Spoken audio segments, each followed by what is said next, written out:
Hello and welcome to my channel. Today I am going to talk about how to change your careers.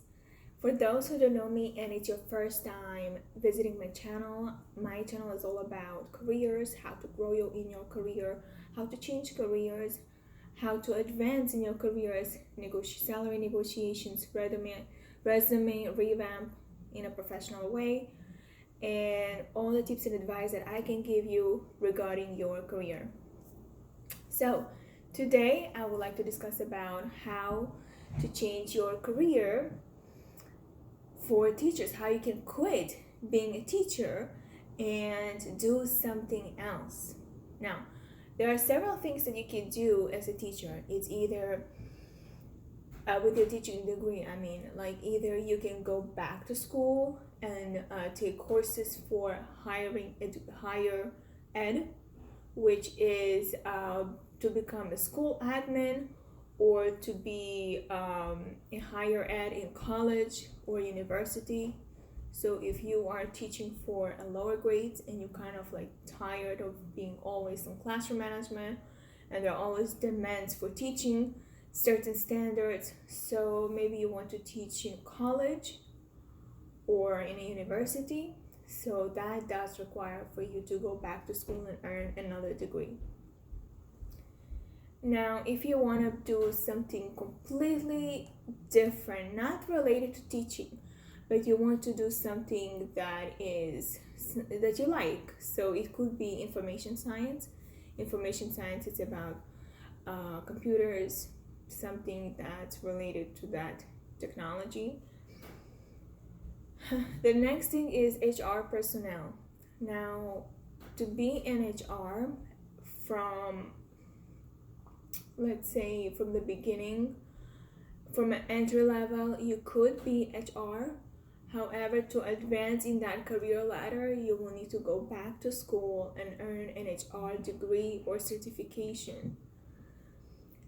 The next thing is museum curator or guide. It's, when people come to visit the museum, they kind of like need somebody to guide them and explain where it's at, like anything history behind it. That you don't need a degree, you can just, go for it and do it.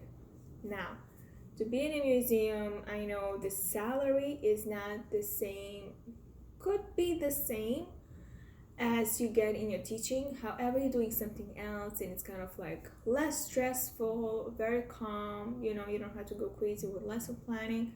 You don't have to go crazy with teaching. You're actually guiding through and explaining things up. The next one is social worker. Now, some require social worker master's degree and some will accept you in education master's degree. And the social worker can work just about any age group. It could be from infants to 5-year-olds. It can be from kindergarten to 6th grade, elementary school. It can be from middle level, junior high school, or high school. Now, for this one, social worker is kind of like very laid back. You don't have to really worry about classroom management. You don't have to worry about your lesson planning. So, testing, quizzes, and stuff like that, going according to the standards, to being kind of like supervised every month. And social worker is for those who want to help individuals, not necessarily a whole class.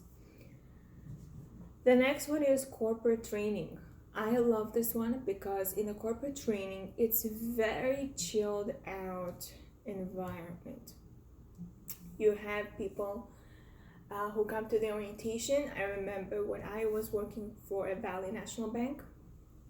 So we had kind of like a corporate trainer who would have us in a conference, and kind of like in the orientation, he would teach us all about the products that the bank offers, like checking account, money market, and CDs, stuff that I never heard of, but they were kind of like teaching those products.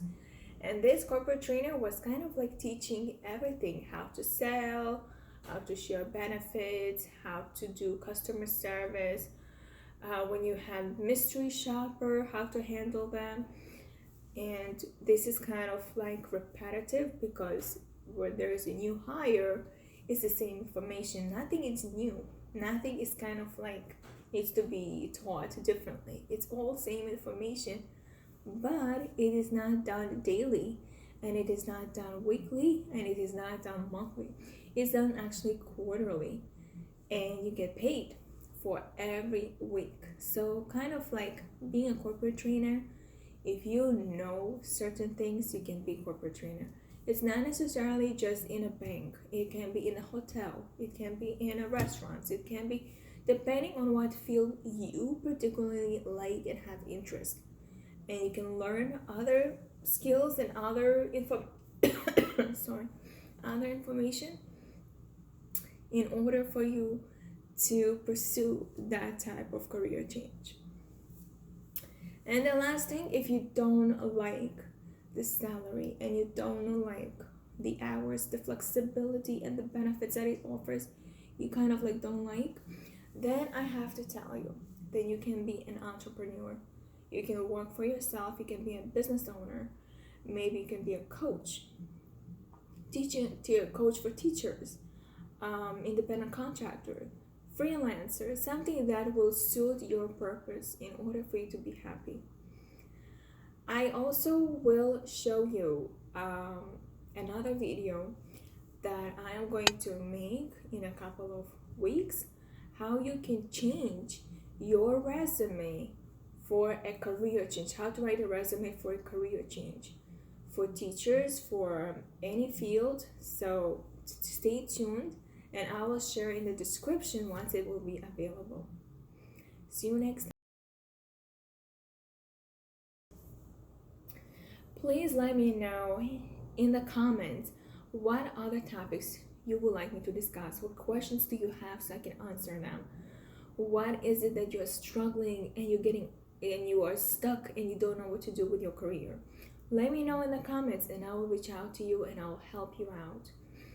Also, please subscribe and the bell button, and